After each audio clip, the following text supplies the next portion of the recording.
had many other instances of recovered livestock. We still have a number of livestock which have been stolen during the period under review, which we are still tracking, because what the criminals do is when the livestock is stolen, they divide it into small numbers and scatter in different directions.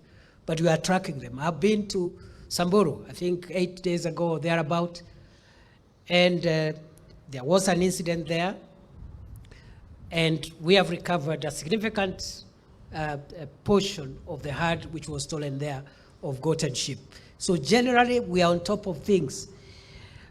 Going forward, we will dominate the spaces that I have said. We have completely flushed out bandits from them. We will make sure they will never access those areas ever again, whether there is drought or not, because sometimes they venture into those places in the pretext that that's the only place they can get pasture.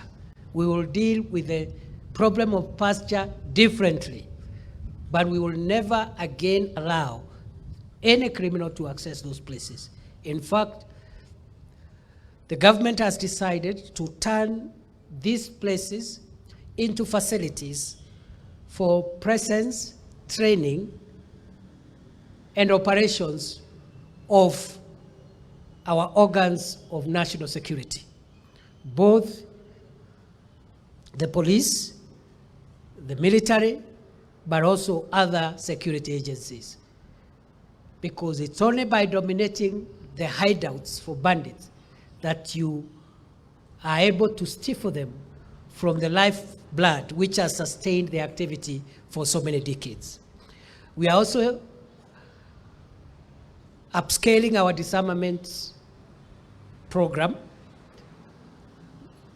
We have recovered slightly under 200 firearms from the North Rift.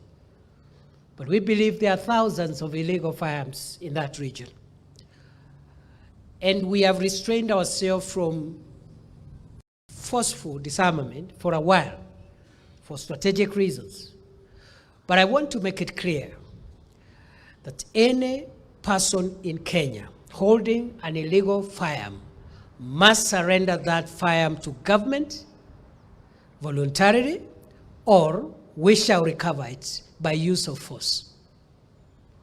No excuse will be given whatsoever, including that those firearms are used for grazing livestock.